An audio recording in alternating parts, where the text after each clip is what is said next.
Hi friends, welcome to Harivillu vlogs. ఈరోజు మనము సంవత్సరం పొడుగునా నిల్వ ఉండే చింతకాయ పచ్చడి ఎలా చేసుకోవాలో చూద్దాము. ఏం లేదండి, ఫస్ట్ చింతకాయ తెచ్చుకొని మనం మంచిగా కడుక్కొని బాగా తడి లేకుండా ఆరబెట్టుకోవాలి. తర్వాత ఆ చింతకాయని రోట్లో వేసుకొని వక్క ముక్కనే దంచాలి, బాగా మెత్తగా దంచద్దు.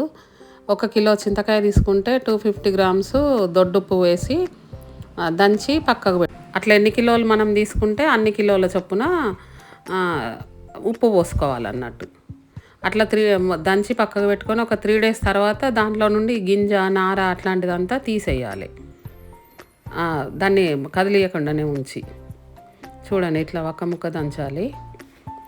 ఇప్పుడు మనం ఆ తొడిమెతోనే దంచినాం అనుకోండి, నార ఈజీగా వస్తుంది అన్నట్టు. అందుకోసం నేను తొడిమెతోనే దంచిన. మిగిలిన ఉప్పు ఏమన్నా ఉంటే అట్లా డబ్బాలో పోసి పక్కకు పెట్టుకోవాలి. ఉప్పు పసుపు కూడా మనం అందాజ సరిపోనే వేసుకోవాలి. కానీ ఉప్పు మాత్రం కిలోకు 250 గ్రామ్స్ చొప్పునే వేసుకోవాలి. తర్వాత మిరప్పండ్లు కూడా అంతే. 1 కిలో చింతకాయ తీసుకున్నాం అనుకోండి, 1250 గ్రామ్స్ మిరప్పండ్లు తీసుకోవాలి. అట్లా మనం ఎన్ని కిలోల చింతకాయ తీసుకుంటే అన్ని 1250 గ్రామ్స్ మిరప్పండ్లు తీసుకోవాలి. కాకపోతే మిరప్పండ్లు రుబ్బుకునేటప్పుడు కూడా మిరప్పండ్ల కోసమని 1 కిలో మిరప్పండ్లు తీసుకుంటే 250 గ్రామ్స్ ఉప్పు పోయాలి. అట్లా ఇప్పుడు మనం 3 కేజెస్ తీసుకున్నాం అనుకోండి, 750 గ్రామ్స్ ఉప్పు పోసే దంచి మిక్సీ మెత్తగా రుబ్బి పక్కకు పెట్టుకోవాలన్నట్టు మిరప్పండ్ల ముద్దని. తర్వాత చూడండి, ఇప్పుడు మనం దంచి పక్కకు పెట్టుకున్న చింతకాయ ఉన్నది కదా, అది ఇప్పుడు మంచిగా 3 డేస్ తర్వాత ఇట్లా వాటర్ అయింది.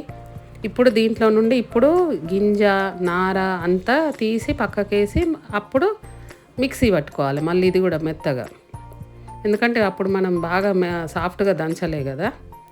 ఇప్పుడు ఇందులో నుండి అన్ని గింజలు అన్నీ తీసి ఇట్లా చేసి ఇప్పుడు మిక్సీ పట్టి అది రుబ్బి పక్కకు పెట్టుకోవాలి. ఇప్పుడు మిరప్పండ్లు కూడా మనం కోసి పెట్టుకున్నాం కదా, అవి కూడా రుబ్బి పక్కకు పెట్టుకోవాలి. అట్లనే ఇప్పుడు వెల్లుల్లి కూడా 1 కిలో చింతకాయకి ఒక 100 గ్రామ్స్ వరకు వెల్లుల్లిపాయలు ఒలుసుకొని పక్కకు పెట్టుకోవాలి.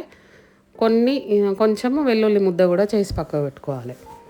అట్లనే మెంతులు కూడా 1 కిలో చింతకాయకి 30 గ్రామ్స్ మెంతుల చొప్పున వేయించి పొడి చేసి పక్కకు పెట్టుకోవాలి.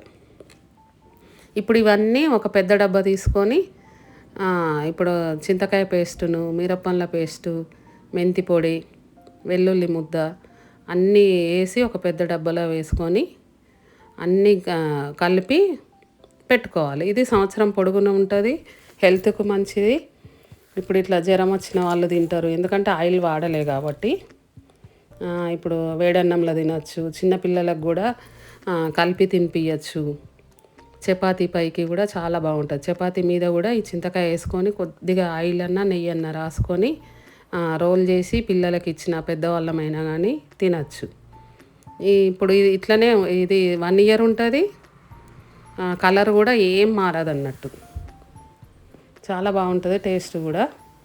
మా తెలంగాణ సైడ్ చాలామంది ఇట్లనే పెడతారు అన్నట్టు, ఇదే లెక్క చొప్పున. ఇప్పుడు ఈ చింతకాయను మనం అవసరము అనుకుంటే, ఇప్పుడు ఆయిల్ లేదు కాబట్టి మనం ఒక చిన్న డబ్బాలో తీసుకొని అందులో కొంచెం పోపు వేసుకొని కూడా తినచ్చు అన్నట్టు. కావాలి అనుకుంటే ఆయిల్తో తిందాము అనుకుంటే, ఇప్పుడు మనం గింజలు తీసి పక్కకు పెట్టుకున్నాం కదా, ఆ గింజలని దీంట్లో అవసరం అనుకుంటే కలుపుకోవచ్చు. ఇప్పుడు ఇట్లా డబ్బాలోకి తీసుకొని పక్కకు పెట్టుకోవాలి. ఇప్పుడు రెడీ అయినట్టే. ఇలాంటి వీడియోస్ కావాలి అంటే మా ఛానల్ని లైక్ చేయండి, షేర్ చేయండి, సబ్స్క్రైబ్ చేయండి హరివిల్లు ఛానల్ని. Bye friends.